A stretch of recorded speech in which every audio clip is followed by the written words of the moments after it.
A paz do Senhor Jesus Cristo para todos aqueles que têm nos acompanhado. Queremos agradecer desde já a satisfação de tê-los cadastrados em nosso canal e queremos dizer que é um prazer. Estamos aqui mais uma vez para comentar a lição bíblica da escola dominical e nessa ocasião receber o nosso irmão auxiliar da igreja do Senhor Jesus Cristo, o nosso irmão George, que também é adjunto da área de Caetés. E aqui estamos também com o nosso irmão presbítero da igreja, secretário também da superintendência, o presbítero Sóstenes, e todos nós que somos membros da convenção em Abreu e Lima. Queremos agradecer a Deus e vamos lá ao que interessa, Estamos aqui com a lição de número 8 e nessa ocasião a temática que vamos tratar é o início do governo humano. É aquele momento que vai surgir após a grande catástrofe mundial, o grande juízo de Deus sobre os pecadores.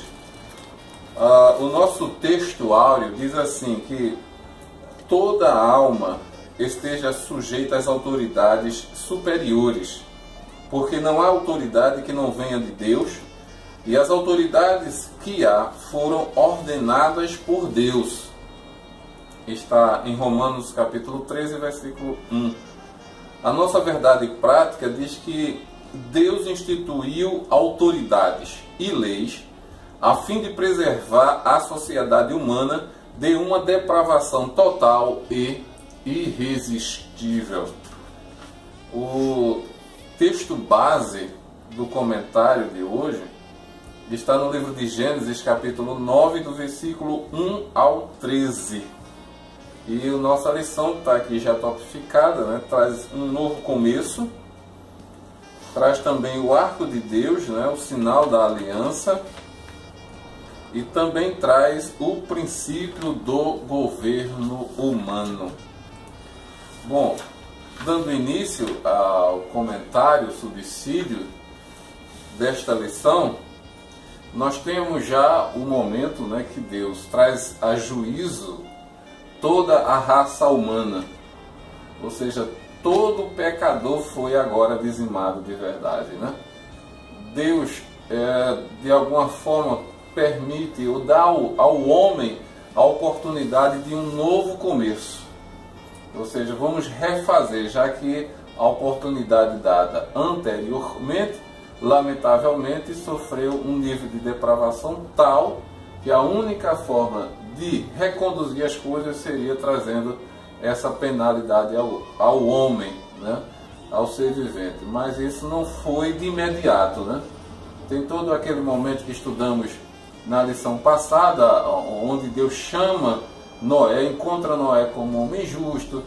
Noé empreende lá aquela grande embarcação, tudo orientado por Deus.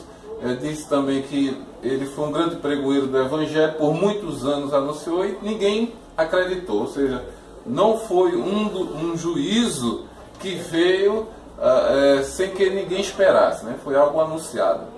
E agora nós estamos já com a arca devidamente atracada, e o homem com a oportunidade de recomeçar um novo sistema, uma nova vida, uma nova natureza. Irmão George, já dando as boas-vindas, gostaria que o senhor nos trouxesse assim um panorama de como pode ser este novo começo. A paz do Senhor, do evangelista Marcelo, presbítero Sóstenes, povo de Deus que está a nos escutar. Como panorama, nós poderíamos perceber um detalhe bem simples. O governo humano, instituição do governo humano.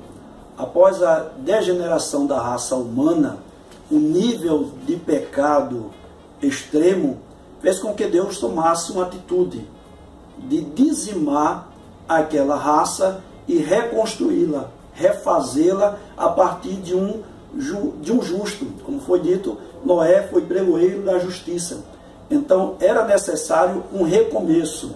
E quando o texto da lição, o tópico, aliás, o título da lição, o início do governo humano, diríamos até que seria o reinício, né? Porque o homem ele já tinha a outorga de Deus para, dentro da esfera da criação, ele ter domínio e ele ter governo.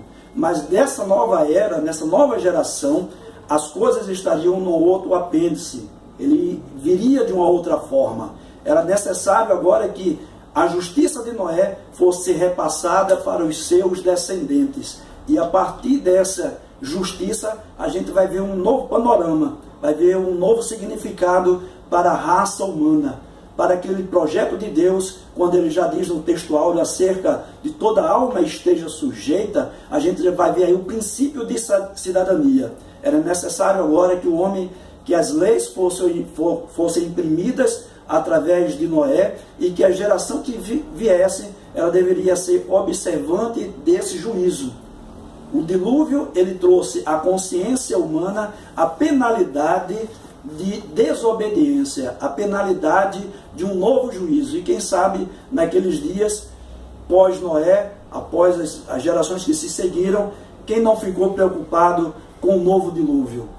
Porque muitas vezes o homem esquece da palavra de Deus. E a gente vai ver nessa lição que alguém pode estar preocupado ainda hoje, né, como a filmologia está aí empregada, né, os filmes passando acerca de a possibilidade de um novo dilúvio. Então, é bem verdade que esse pacto Deus já selou. Não vai mais destruir a terra ou a humanidade com águas. Amém, perfeitamente. Até porque Deus deixou isso bem concreto, né?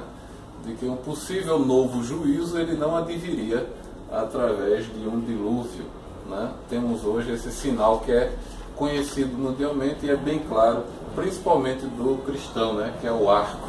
Eu só gostaria de destacar o valor que tem o juízo de Deus. Pois não. Não foi um ato de maldade da parte de Deus quando decidiu aniquilar aqueles homens, aquela geração passada.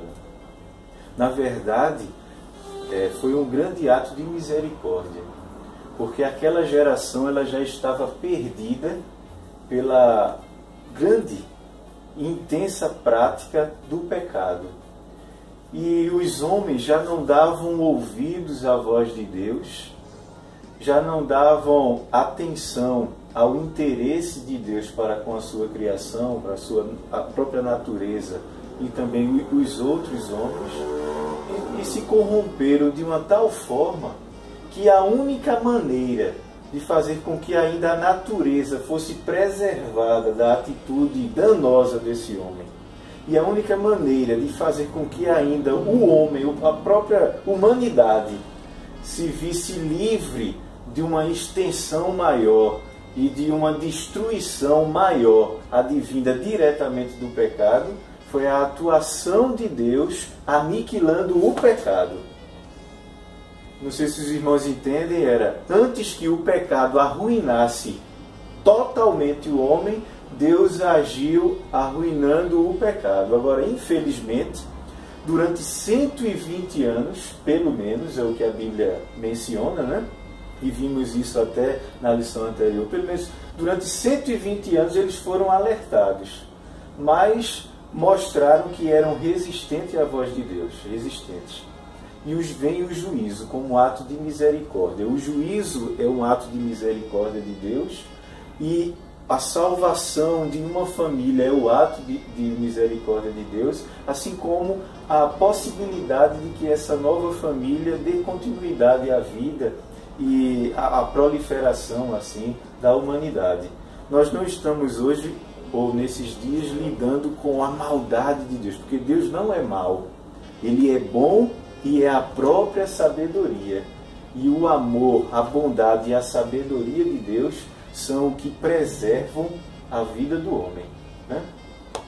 Então o que nós temos nesse novo recomeço é a possibilidade de resgatar essa relação com Deus, né? É a relação semelhante àquela que o homem tinha antes do pecado. Então, o grande objetivo das Escrituras é registrar essa busca de Deus pelo homem, visando essa relação original, né? que nós conhecemos antes da queda, né? Então, nós temos Deus trabalhando no Jardim do Éden, dentro de uma visão dispensacionalista, né? Como tratam alguns teólogos, vamos supor, da inocência, né? Temos depois um momento chamado, dentro desse ponto de vista, a consciência, dispensação, né, da consciência. E agora, né, para essa corrente também, a gente vai ter o governo humano, ou seja, seria o homem, né, criando, dando forma, né, a sistemas legais, culturais e artísticos dentro de uma liberdade delimitada pelo o próprio Deus, né? Ou seja, um novo relacionamento, esse, dentro do ponto de vista também com a natureza, né? Um novo relacionamento, ou um novo momento também em relação à dieta, ao que o homem comia, né? Vai ser mudado também, e uma nova oportunidade de ter a bênção divina. Haja vista também os Sóstenes, né, George, que a gente está falando agora da Terra sem aquela quantidade de pessoas, sem aquela impregnação do mal na mente das pessoas. Vamos ter uma Terra, ou seja, quase que integralmente, 100%, quase que, porque o homem está lá, né? A gente não pode dizer que é totalmente, mas limpa do pecado, né? Ou seja, uma terra, como diz, a terra própria, né? Porque... Por isso que eu estou dizendo, né, parcialmente, porque o próprio texto aqui de Interagindo com o Professor vai dizer que a terra havia sido purificada, porém Noé e seus descendentes carregavam a semente do pecado em seus corações, que é um detalhe que em algumas outras lições pessoas nos escreveram questionando a questão da nossa natureza, né, humana pecaminosa. É evidentemente que nós não nascemos para pecar, mas nascemos com a grande tendência a fazer o mal. Isso é inegável. Até porque só quem, né, peca é o homem. Né?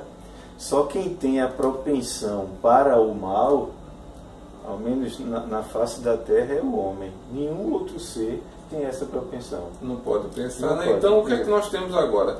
Nós temos uma terra purificada. No entanto, né, a criatura humana que está ali presente, como diz aqui, esse interagindo com o professor, né, carrega a semente do pecado. Então, irmão George, dentro desse novo recomeço, né, dentro dessa nova possibilidade de criar coisas mais ajustadas, mais organizadas, até porque a memória do juízo ela está bem presente, né? Então, como é que o senhor vê esse novo recomeço? Qual é a forma como ele vai se organizar, como ele vai se dar através de Noé e toda a sua família? Existe ali o reconhecimento tanto do juízo que passou, como uma possibilidade de maior reconhecimento da ação divina sobre os seus atos. Como é que o homem vai agir pós-dilúvio? É interessante que já no segundo tópico, no primeiro ponto, novo começo, ele vai falar sobre um novo relacionamento com a natureza. A gente percebe que o homem ele ia se alimentar, ia subsistir através do produto da terra. Nós imaginamos, diante dessa grande catástrofe, o que aconteceria com a terra pós-dilúvio. Já foi falado na purificação na raça, mas a terra necessitaria dar novos frutos. A terra tinha sido devastada e certamente a terra ela iria produzir de uma nova forma. Os sucos da terra já estavam prontos através dessa enchente. Houve uma semente nova nessa, não seria um replantio, mas seria uma nova forma de arado. Talvez a terra não tivesse a mesma consistência antes do dilúvio. Quando a gente aprende que subia um vapor da terra para que essa terra fosse regada e pudesse ter possibilidades novas, agora novos mananciais estariam aparecendo. talvez uma nova facilidade de replantio. Então o homem ele vai ter uma experiência nova com essa natureza. Mas foi falado aqui também, dentro dessa lição, no subtópico 2, perdão, 3, sobre a bênção divina, que por 2000 anos de invenções, da criação do homem, todos aqueles objetos e a forma de se fazer foram perdidas. Então o homem, como ser criativo, e apenas 8 pessoas naquele momento, ele teria que formar novas habilidades que talvez ele não tivesse. A geração antiga tinha o poder, as habilidades, mas essa nova geração, nessa geração que seguiria, teria que recomeçar também. Eles tinham a ideia, né? Tinha o formato de obra, talvez a habilidade técnica, né? Perfeitamente. Eu digo isso porque nós devemos ter muito cuidado no tratamento dessa civilização anterior ao dilúvio, porque eles eram humanos, né? Inteiramente humanos, e o que haviam desenvolvido estava dentro do plano humano. Agora, lógico, eles tiveram, como a própria lição diz, 2 milênios. E em 2 milênios o homem pode muito. Nós damos prova disso porque hoje temos o estudo da história, né? Aí é só o destaque que eu gostaria de fazer.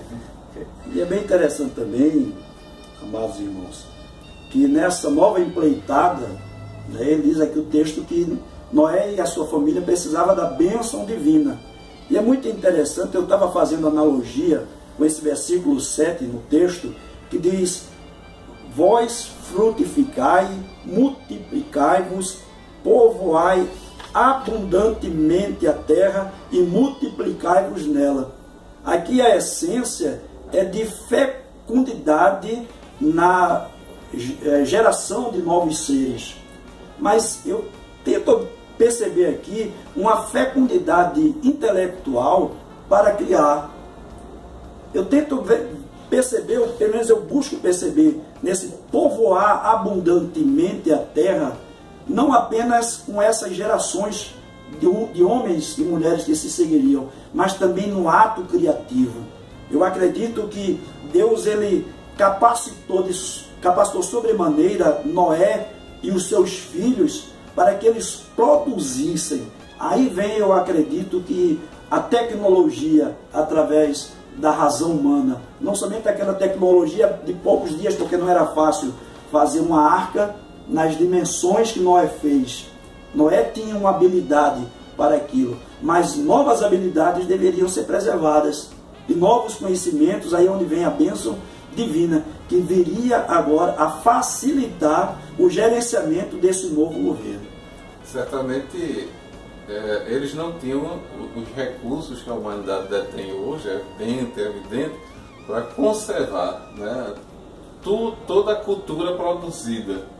Né? Hoje, muito do que é possível preservar é feito através de livros, mas até 1000 anos atrás essa possibilidade também era mais difícil que hoje. Então hoje fica mais fácil até pesquisar e conservar informações, né? Então esse novo recomeço, que é uma nova chance que Deus dá, é um novo recomeço que, do ponto de vista prático, Sóstenes, eu entendo que Deus permite que muitos tenham.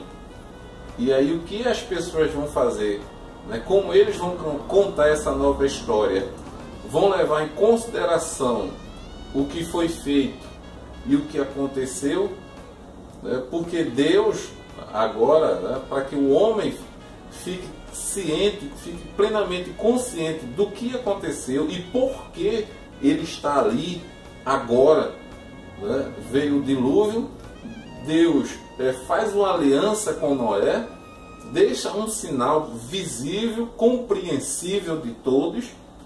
E qual é a expectativa deles agora? Eles vão viver, Sóstenes, você acredita, em função ou com medo de um novo juízo? Vão acreditar no pacto, na aliança? Qual é a relação que vai ter agora, né, esse sinal, né, o juízo foi uma grande lição para os sobreviventes, né? A lição de que Deus, ele realmente age. Ele não só tem interesse no dia a dia da humanidade, como ele interfere quando agrada ou se agrada e quando se desagrada de algo. Agora, o temor é inevitável, né? Nós sabemos que, por exemplo, hoje nós temos muito nítida a noção de céu, a distinção entre céu e inferno. Sabemos que devemos aceitar a presença e a atuação de Deus na nossa vida, porque o céu é bom, mas nunca descartamos a possibilidade de que o inferno é terrível. E dá o temor do caráter julgador e terrível do inferno. Então, eu creio que aquela família temia, sim, a nova possibilidade de ocorrência de um juízo tão severo. Agora, eles também precisavam praticar a fé. E a prática da fé não é uma virtude só dos nossos tempos, ou da era do cristianismo, mas de tempos passados. A fé deveria ser praticada e, por sinal, muito bem praticada. E por fé, eles sabiam que Deus não iria atuar novamente daquela maneira. Deus possivelmente atuaria, e como nós sabemos que vai atuar, com grande severidade para com o pecado e o pecador irredutível. Mas não daquela maneira. Até porque, com o dilúvio, não só sofreu o homem, mas sofreu toda a natureza, né? O quadro natural foi modificado. Quando Deus propõe a aliança, e nós vemos isso nos versículos 11 e 12, o versículo 11, por sinal, é muito claro, que o versículo 11, 12 e o 13. O 12 menciona que o sinal é entre Deus e vós, homens, e no 13 há um sinal entre mim e a terra, ou seja, entre Deus e a natureza. Deus estava dando uma garantia, inclusive, aos demais seres vivos, de que não iria atuar daquela maneira. Bem, se os outros seres vivos que não são pensantes, eles, não sei como, mas aceitaram a aliança com Deus, o que dizer do homem? Agora, o homem, ele continuava ainda com a possibilidade de atuar com o pecado, como nós vemos, infelizmente, na cidade. Ele continuava vulnerável. E ele dá a demonstração dessa vulnerabilidade logo cedo.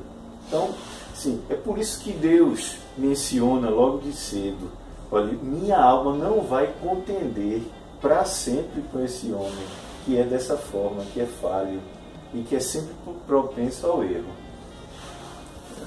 Lamentavelmente, né, a gente vê que nesse novo recomeço, né, manteve-se certamente, a princípio, uma certa expectativa de um novo juízo, né, porque o anterior era muito recente.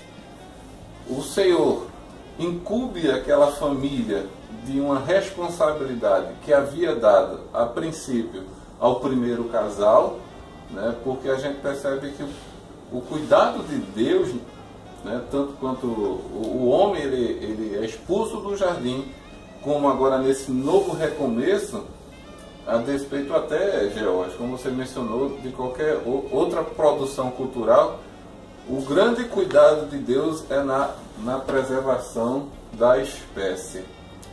E aí, mesmo a gente estando historicamente, cronologicamente, muito distante,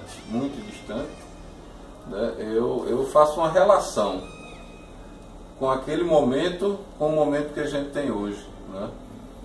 Então, se naquele momento o cuidado de Deus era voltado para a perpetuação da espécie, né, o cuidado para que aquela família crescesse e se multiplicasse, evidentemente, a organização ela ia se dando paulatinamente, né, progressivamente. Hoje a gente tem uma população mundial aí avaliada em 7 bilhões de habitantes, de pessoas. Mas percebe-se que uma quantidade maior, ela está concentrada, vamos supor, no Oriente. Ela está concentrada no Oriente, né? Não à toa, duas nações, 2 países detêm 1/3 do geral, né? Ou quase a metade do geral. Vocês podem até me ajudar nisso. Enquanto que uma parcela, aquela, a gente pode dizer, mais bem sucedida, mais rica, que detém a maior parte da riqueza mundial, ela está tendo um entendimento inverso. Ela envelhece mais. A maior parte da população está tendo uma tendência de envelhecer mais. Ou seja, seria um prenúncio de que, mais uma vez, né, o homem influenciado pelo pecado, ele sempre tem tentado não cumprir o mandato de Deus, porque sempre que a gente se omite, né, da procriação, porque não é só o fato de gerar alguém, eu ter a responsabilidade sobre alguém, né? Mas é um mandamento divino, porque não é só o gerar pelo gerar, mas é a perpetuação da nossa espécie, ou seja, algo que foi concedido ao homem, né? Uma responsabilidade de Deus, mas que Deus ele transmite para o homem, né? Assim como foi com o primeiro casal, também vai ser agora. Por quê? Porque se a gente não tiver esse cuidado, evidentemente ele não deve ser abusado, mas aí a gente vai e gera outras necessidades que, por exemplo, muitos hoje, tomando como parâmetro o Brasil, né, e aquele padrão de família no sentido de quantidade, então hoje um número maior de um casal terem filhos, né, a quantidade de filhos seriam 2. Eu só quero ter 2 porque temos outras necessidades, enquanto que aquela família ali, né, o foco, né, a preocupação inicial seria procriar. Então, sim, mas procriar e cuidar. Sim, do outro, evidentemente. E também da própria do habitat. Faz parte da missão que Deus dá ao homem, porque ele também vai dizer, né, o amor para com o próximo, ou seja, quando ele institui essa lei, né, de que aquele que agredia, aquele que atingia, aquele que derramasse o sangue do seu próximo também sofreria a mesma pena. Mas a minha pergunta é para vocês: será que existe alguma relação, né? Enquanto que no começo Deus sempre deu esse mandato, então esse mandamento, e outros hoje, por entenderem que ele se encontra cumprido, a terra está superpovoada, então não querem ter mais filhos. Será que a gente está deixando de cumprir um mandamento divino? Bom, eu penso o seguinte: a partir de uma palavra que eu ouvi há uns 2, 3 anos atrás, de uma pessoa com uma excelente formação, e aliás de 2 pessoas. Uma pessoa disse: olha, o ato de multiplicar está em gerar uma vida, e eu já gerei, então o máximo que eu quero de filhos é 1. Então ela estabeleceu, o parâmetro dela é ter um único filho. Uma outra pessoa muito mais esclarecida chegou e disse: olha, o ato da gestação e a forma como essa criança sai do ventre da mãe é uma violência à natureza feminina. Então veja, uma nova percepção humanista para querer frear não o ato da procriação, mas a orientação de Deus para o homem e para com a mulher. Frutificar, produzir no âmbito da família pessoas que não têm apenas a finalidade de encher a terra, mas também tem a finalidade de preservar aqueles que vão envelhecendo. Quem vai cuidar dos mais velhos? Essa semana eu estava conversando com um sexagenário, amigo meu, e eu fiquei preocupado com ele e disse: qual vai ser a sua descendência que vai cuidar de você? Quem vai gerenciar a sua vida, o cuidado, aquilo que vai ser mais necessário na sua vida, se você não vai deixar nenhum parente? Né? Então é uma questão absolutamente humana. Apenas quebrar tudo aquilo, todos os conceitos que estão relacionados a Deus. Tudo isso que está relacionado a Deus. Inclusive dentro da própria a necessidade que nós vemos aqui na lição, onde Deus vai pôr limites, né, para os homicídios. Né? Hoje, muitos estão nesse intuito de, parece até que nós não temos terras para que uma população pudesse habitar e habitar e habitar. As pessoas estão se matando, muitas vezes, por pequenos espaços da terra. E espaços que elas reivindicam para si. Mas o Senhor diz que dele é a terra. Né? Ele dá aos filhos dos homens para cuidar. Mas essa geração, ela não tem preservado ou se preocupado em preservar os mandamentos de Deus. Aí é quando a gente vai ver essa preocupação também de Deus, de preservação. No primeiro momento, a preservação ambiental, com Noé e os seus filhos, e depois a preservação da raça humana, da espécie humana. A própria instituição do governo humano em si é a delegação, o ato de delegação de Deus de comando e de cuidado. Então Deus corrige algumas falhas ou alguns pensamentos errôneos que estavam prevalecendo na geração anterior, naquela geração que foi morta. É aquele pensamento de Caim. Eu não tenho responsabilidade alguma sobre o meu irmão. Onde ele está e o que está fazendo não é da minha conta. Então, o egoísmo. Com a instituição do governo humano, Deus disse, olha, um vai cuidar do outro. E líderes serão estabelecidos. E a vida e o pensamento, o esforço desses líderes serão exatamente voltados para o cuidado, para a atenção aos mais frágeis, aos mais fracos.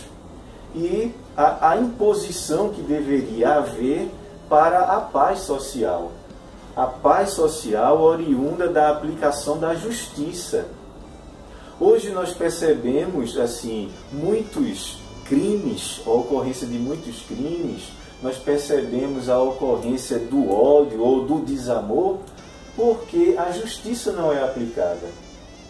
E quando nós estamos em um ambiente ou convivendo com pessoas que não dão atenção à aplicação da justiça, que vivem de uma maneira assim dissoluta, nós acabamos sendo estimulados a nos vingar, a buscar a supremacia, a buscar um poder de uma forma assim equivocada. Então Deus estabeleceu aquele governo, mas tentando corrigir a falha anterior. Infelizmente, com o tempo, os homens se esqueceram da vontade de Deus. Né? Uma outra coisa que nós devemos perceber é que o homem também tinha a obrigação de fazer com que a vontade de Deus prevalecesse na humanidade. Digamos que o primeiro líder constituído por Deus tenha sido Noé. Noé tinha a obrigação de fazer com que a vontade de Deus prevalecesse. De início ele se dá muito bem, porque até como uma forma de agradecimento, ele sacrifica ao Senhor, ele institui um culto a Deus. Mas depois, talvez depois de sua morte, depois do próprio acréscimo populacional, as pessoas não deram ouvidos à voz de Deus. E os líderes, eles agora são tiranos. Eles têm o interesse de criar impérios para si e fazer com que a própria vontade seja estabelecida e vigore, mas esquecem a vontade de Deus. Então o governo é humano, porque é o homem que pratica o primeiro ato de poder, de controle, mas a vontade que deve prevalecer é a divina. Ou seja, as normas que o próprio homem As normas são divinas. devem estar de acordo com a vontade de Deus. As normas que o homem cria. E agora me faz lembrar como nós estamos estudando o Gênesis, quando o homem toma acesso do fruto da ciência do bem e do mal. olha, a partir de agora ele tem a condição de dizer o que é bom e o que é ruim, inclusive estabelecer parâmetros. E com a instituição do governo humano, Deus tenta fazer com que esse homem atue com um parâmetro sempre para o bem, embora esse homem já saiba estabelecer parâmetros maus de vivência na coletividade para o mal. Mas ele tem a oportunidade, ele viva o bem e viva para o bem. Lamentavelmente, mais uma vez, o que vai predominar, no entanto, historicamente, é o bem do homem, né? Não é o bem do Deus, né? Ou seja, na verdade vai relativizar, né, esse conceito do que é bom ou não, mas dentro de uma perspectiva exclusivamente humana. Né? Por isso que a gente hoje encontrar um padrão do que é bom, do que é ruim, bom, vai variar muito de civilização, de sociedade. Mas por quê? Porque o padrão de Deus foi perdido. Esquecido, embora saibamos que o padrão de Deus ele continua existente para a humanidade, ele continua sendo anunciado, que é a Bíblia Sagrada. É a mensagem de salvação através da palavra de Deus escrita. É o parâmetro para a humanidade, mas os homens querem? Não. O que a gente vai entender, Jorge, ou seja, com esse novo recomeço, né, com essa nova história, ou seja, uma nova possibilidade de não cometer os mesmos erros, né, principalmente agora, quando a gente vai ter, né, vai ser intitulado o princípio do governo humano, que qualquer tipo de liderança que negligencie o temor a Deus, ele invariavelmente vai escambar no suicídio. É um suicídio na realidade, né? Ou seja, o homem imagina que está trilhando, ele pensa que está trilhando um caminho de sucesso, né? Um caminho bom, mas diz a Bíblia que o seu fim são caminhos de morte, né? E hoje mas não, nós estamos progredindo, né? A ciência está evoluindo, mas quando a gente examina isso do ponto de vista bíblico, é uma contramão, né? Então, como é que a gente vai começar? Se é possível identificar aqui, né, as primeiras ideias de organização do governo humano, por que o termo governo humano ele vai ser usado, né, nesse momento da história? Como a lição ela trata de uma nova civilização que deveria ser regulamentada através de leis, a gente já vê de forma bem genérica aqui uma primeira lei, que é a lei da retribuição no juízo, quando ele diz aqui: quem derramar o sangue do homem, pelo homem o seu sangue será derramado, porque Deus fez o homem conforme a sua imagem.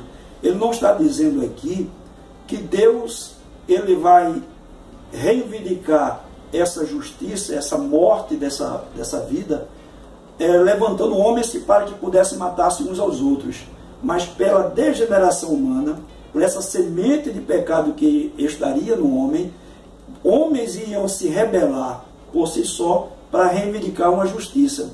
Então, a lei é voltada, olha, vocês têm domínio. Quando ele disse, o vosso temor será para os animais, ele está dizendo que o homem, pelos simples atos de governo, ele já faria com que a natureza nos animais tivessem temor. E esse temor também ia produzir temor dos homens. E esses homens que tivessem esse poder, ele tinha que legislar essa nova lei. Olha, é como Deus estivesse dizendo, o homem e o pecado no coração do homem vai fazer com que se perpetue esse sentimento de vingança. Mas eu darei uma retribuição num determinado momento, mas por enquanto quem vai legislar é vocês.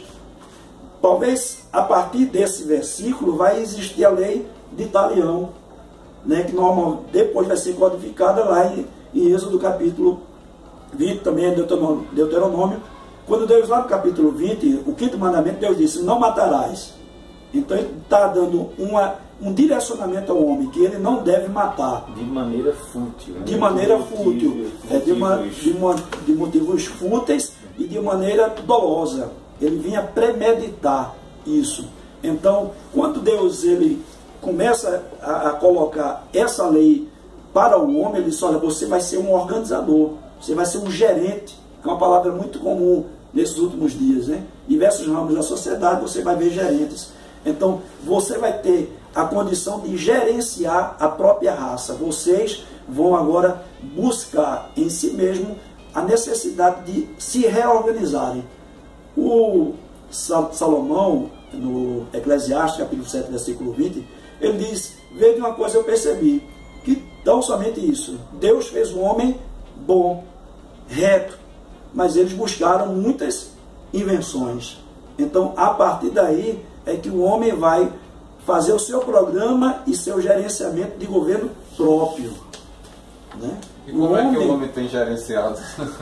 Ele tem sido um bom gerente? Bem, se fizermos a comparação, né, do que é praticado hoje e aquilo que foi um dia praticado, ou havia a intenção de Deus de ser praticado, o homem escarnece muito da justiça de Deus e escarnece do amor de Deus.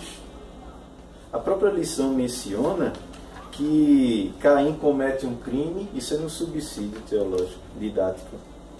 É o subsídio didático da página 60 para a revista de mestre, a instituição do governo. O comentarista é o Lawrence Olson, no O Plano Divino através dos séculos. Ele diz que Caim comete o crime e Deus o protege, através da sua misericórdia. Lameque comete crimes e reivindica a proteção de Deus. Ou seja, ele era cínico demais. Então o cinismo prevaleceu e tem prevalecido.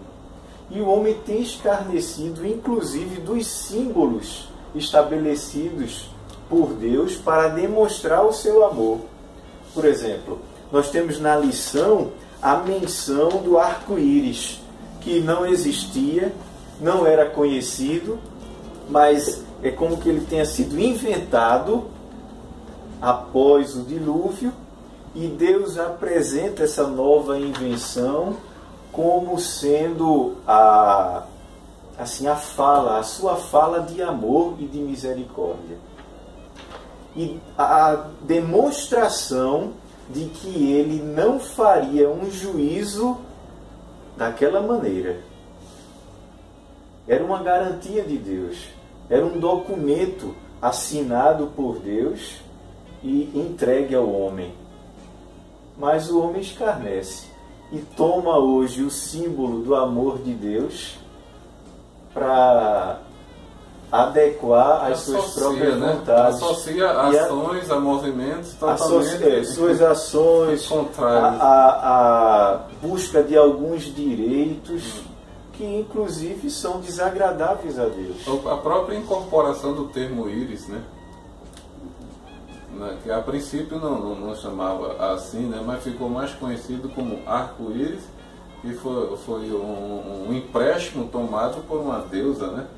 De uma deusa. Então, ou seja, o inimigo ele usa todos os meios para distorcer a mensagem clara, perceptível e perfeitamente compreensível de Deus para o homem, né? Inclusive, a gente vai até remeter a outros arco-íris que estão em voga, mas que não faz parte da nossa relação aqui enquanto lição. Mas eu só queria acrescentar aqui que nesse terceiro ponto, no segundo subponto, ele fala do aperfeiçoamento do governo humano. Ou seja, o próprio Senhor Jesus, ele percebe que esse gerenciamento não é perfeito.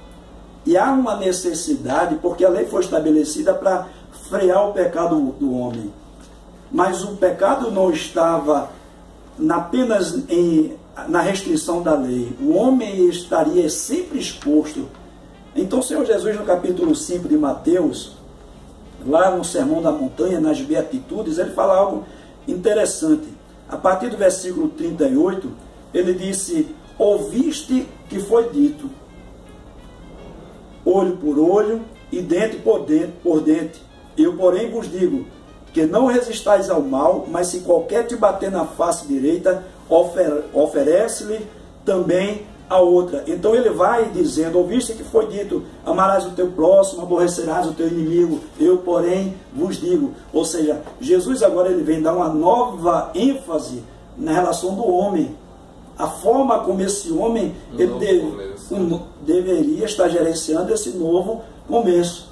Então, se Noé não conseguiu, se a lei não aperfeiçoou, Cristo agora ela vem remodelando todo o princípio de governabilidade humana. Eu glorifico a Deus, né, pela fala do irmão Geórgio, que era algo que eu ia perguntar também a Sóstenes, porque nós temos, por exemplo, eu vou dizer, alguns momentos historicamente, né, da raça humana. O primeiro da criação, né, o homem à vontade, ele erra. Então ele é penalizado. Nós temos e aí não há penalidade da vida do homem, né? O homem não paga com a vida. Nós temos um segundo momento, né? E aí de reconstruir, de refazer a história. Mas aí já nos primeiros dias a gente percebe que o caminho que o homem toma é o inverso daquele que Deus havia planejado, né?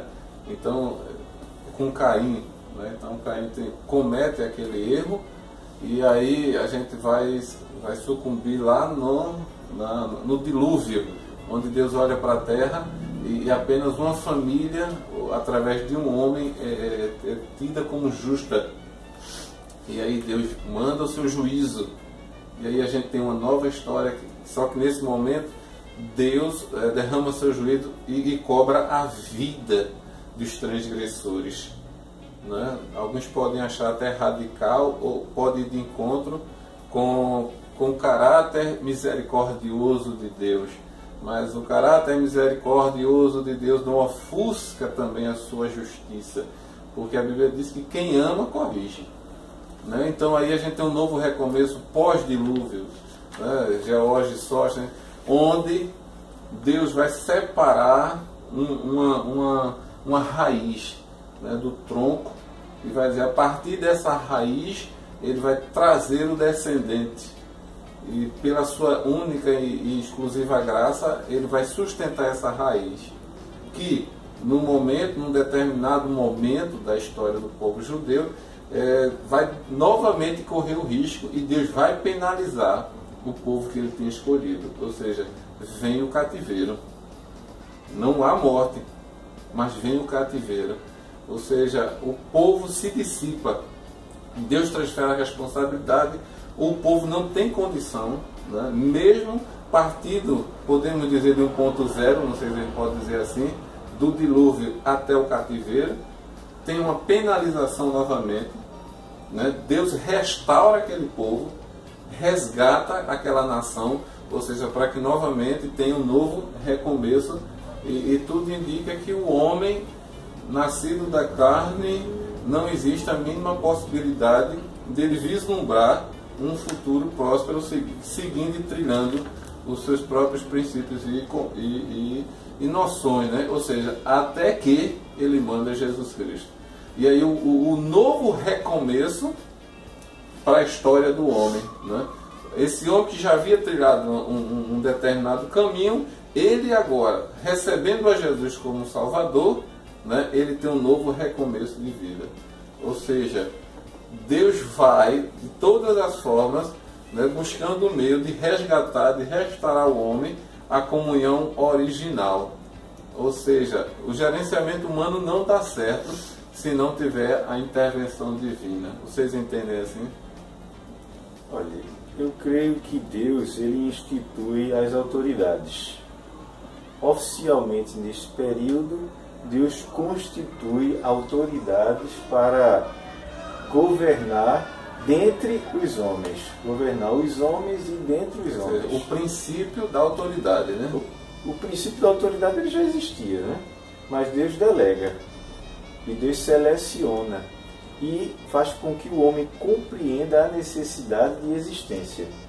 Autoridade que eu digo são de homens que lideram, que estabelecem leis, que julgam as demandas, né?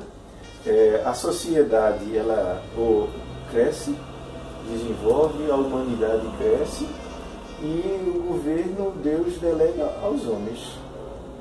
É isso que nós estamos discutindo hoje. E o interessante do ponto é, Deus é que constitui essas autoridades, essas lideranças, inclusive para aplicarem a justiça, inclusive para evitarem a proliferação do pecado. Com a vinda de Jesus Cristo, nós percebemos que ele destaca o respeito às autoridades. Os apóstolos frisam o fato de as autoridades terem sido constituídas e inventadas por Deus, e dadas inclusive por Deus. Agora, infelizmente, não se pratica a justiça. E os líderes não praticam a justiça, porque o coração é mau, desvinculado do amor de Deus e da pessoa de Deus. Totalmente desvinculado. Agora, Deus dá maus líderes? Será que Deus dá maus líderes? Inclusive há um dito, um jargão popular, diz que cada governo, cada povo tem um governo que merece. E é interessante, algum tempo atrás, levantou-se bandeiras. Fulano não me representa. Ciclano não me representa. Nós temos 513 homens num plenário em Brasília que representa mais de 200 milhões. Queira eu ou não, cada um deles é meu representante. Cada um deles. E somos nós que os elegemos. Somos nós que o colocamos ali. Então, se independente do meio em que ele vive e do povo que está legislando, se ele tem uma preferência por um ou por outro, mas ele vai legislar para uma nação. Então, eu acho muito incoerente alguém levantar uma bandeira e dizer, fulano não me representa, está ali, e enquanto ele estiver ali, ele vai lhe representar sim, fazendo as leis que são necessárias. Agora, se não as fizerem, aí já é um outro problema, né? Desvincula-se.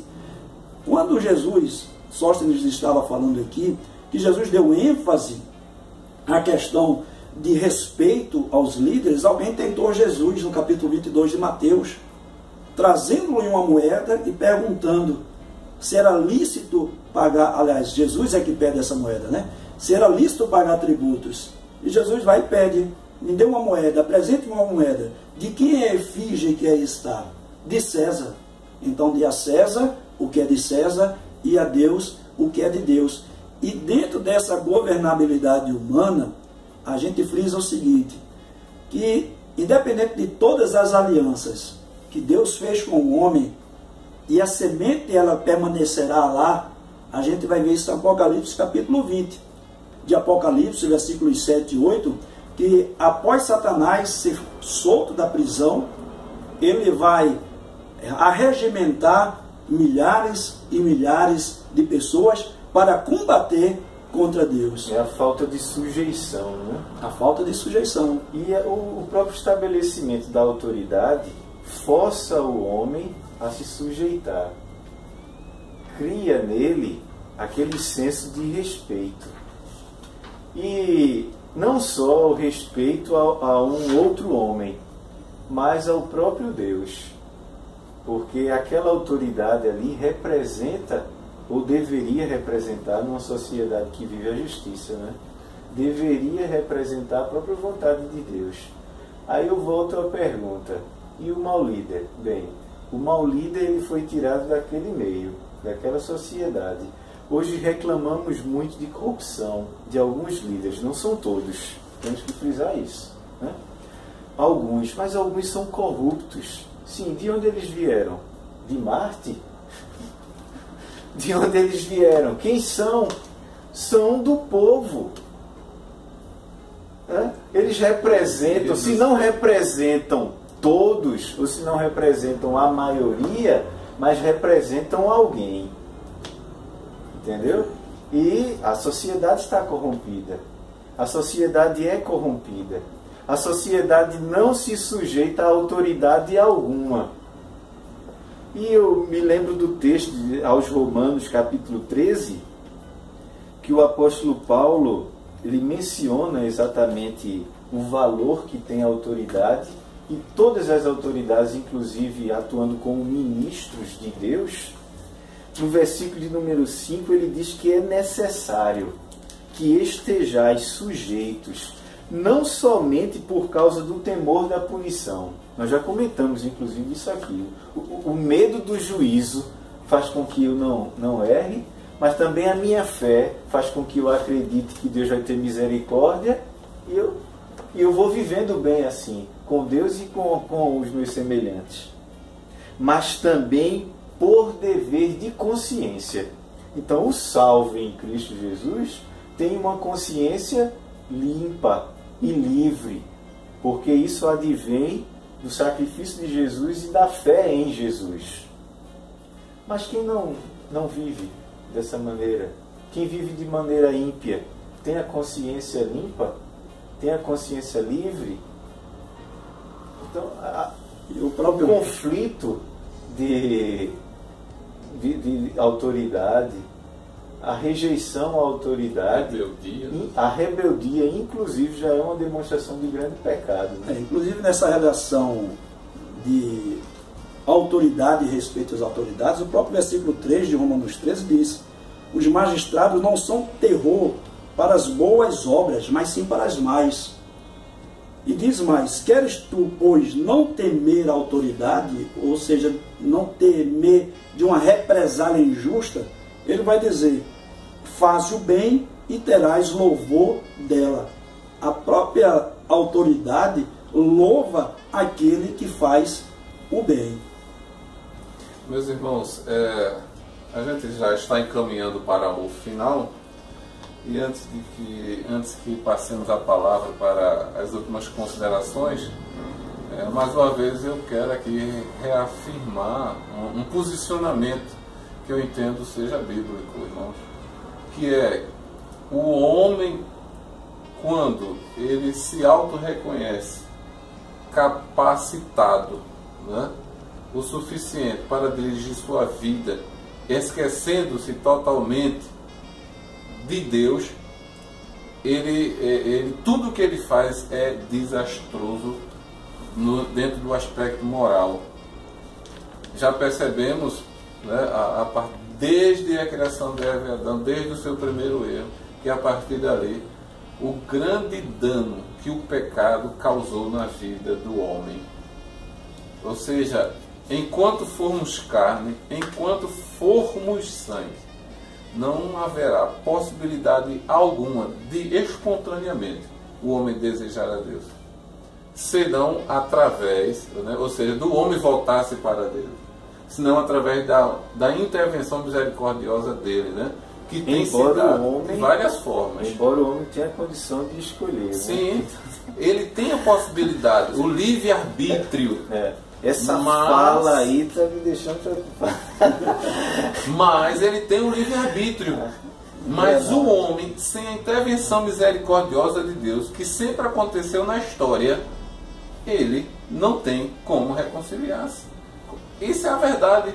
Né? Então, não por acaso Deus envia, não agora, mas profetas. Envia seu próprio Filho. Né? Então, nós vamos reviver, vamos viver num mundo restaurado, num novo mundo, mas não como essas criaturas, né?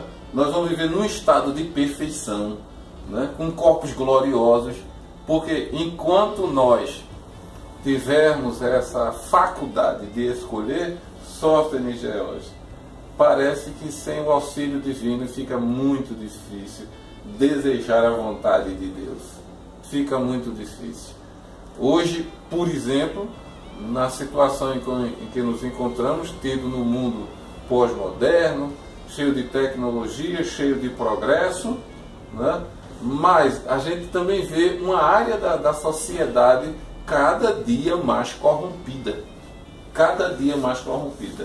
Esse homem dito livre né, não reconhece a autoridade, não quer se submeter à autoridade, quer traçar suas próprias leis. Ou seja, Deus foi esquecido totalmente, né? Então, no Brasil, por exemplo, quantos não querem apagar o nome, os poucos símbolos nacionais que ainda conservam o nome de Deus? Não qualquer Deus, mas o Deus Criador dos céus e da terra, o Pai do nosso Senhor e Salvador Jesus Cristo. Então, muitos querem apagar isso, ou seja, apagando, riscando este nome que está lá oficialmente. Então, é a possibilidade e amplia-se, né, as chances da propagação dessa devassidão. Então, é o cenário que eu contemplo. O homem caído, né, como diz o próprio Cristo, sem mim, nada, absolutamente nada podeis fazer. Ainda tudo nós escolhemos, é claro. Nós escolhemos tudo. Agora é muito difícil, dentro do ponto de vista bíblico, o homem escolher aquilo que agrada a Deus, aquilo que agrada ao Espírito. Então, gostaria que vocês deixassem assim suas últimas considerações. Irmão George. Perfeitamente. Lembrando que esse livre-arbítrio, ela é eivada de responsabilidades, né? Porque eu tenho arbítrio, que eu tenho que fazer tudo o que eu quero e achar que não vou arcar, né, com nenhuma responsabilidade. Mas é interessante, nesse comentário, nenhum reino pode ser construído anarquicamente ou subsistir de forma anárquica. Alguns sistemas foram produzidos pelo homem. Um foi o anarquismo, que ela não vê nesse movimento nenhum tipo de governo. E tem um outro que tentou na década de 60 se mostrar, na década de 60, né, do século passado, se mostrar como a liberdade autônoma. É a liberdade quando ele diz a sociedade alternativa. Como apregoou o seu poeta, fazes o que queres, pois é tudo da lei. Essa lei dentro da sociedade alternativa. Então, a gente vê mais uma vez o homem querendo gerenciar a partir de si mesmo tudo aquilo que era determinante em Deus. Mas ele traz essa fuga e está sempre em constante fuga. E também não deu certo. E também não deu certo. Não dá certo. Porque está sob a orientação do homem, não de Deus. Eu gostaria de concluir, e são breves considerações mesmo. Fique à vontade. Citando o texto da conclusão, diz o seguinte: todos somos exortados a obedecer aos mandatários e governantes, desde que estes não baixem leis que contrariem a vontade de Deus, ou a palavra de Deus, que está acima, no caso Deus, de todas as legislações humanas. E o apóstolo Paulo, aos Romanos 13, e o versículo de número 7, diz: pagai a todos o que lhes é devido. E para não ficar havendo repetição desse pagai a todos, o escritor usa de um artifício, inclusive da literatura, da escrita a elipse. Aí omite e diz: a quem tributo, tributo. A quem imposto, imposto. A quem respeito, respeito. E a quem honra, honra. Alguns dizem: quem honra, honra. Mas é como que quem come, come. Quem anda, anda. Não faz outra coisa, lógico. Mas aqui, a boa leitura e a boa interpretação. Pagar e honra a quem tem. Quem não tem honra, não merece honra. Merece o respeito como ser humano, mas não merece honra. Mas a igreja honra aquele que tem a honra, tanto no seu seio eclesiástico como fora dele. Mas desde que esses que de alguma maneira receberam a honra, legislem e atuem minimamente naquilo que é aceitável pela vontade de Deus ou a palavra de Deus. Porque o compromisso maior da igreja é com o Senhor Jesus. Não é assim? O compromisso é com o Senhor Jesus. E a igreja vai viver e vai buscar viver de acordo com a vontade do Senhor Jesus. E isso sendo feito, o governo humano sempre será bom, embora já estejamos em uma dispensação assim bem mais avançada quanto à interpretação da obra e da revelação de Deus, mas nós devemos ainda continuar sendo ordeiros e bons cidadãos, não só do céu, mas também aqui na terra enquanto peregrinarmos por aqui. Amém. Queremos agradecer a atenção de todos. Que o Senhor continue vos abençoando. Queremos assim pedir qualquer dúvida, qualquer sugestão, encaminhe seus comentários.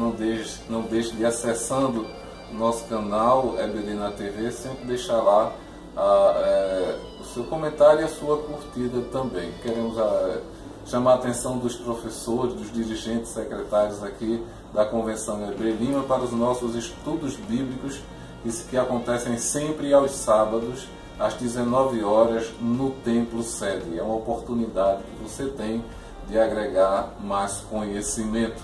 Também não deixe de participar da nossa grande campanha de promoção do ensino através do adesivo da Escola Bíblica Dominical, uma escola para toda a família. Foi um prazer mais uma vez estar com os irmãos. Esperamos em Cristo repeti-la muito em breve na próxima lição. Deus abençoe a todos em nome de Jesus. Amém.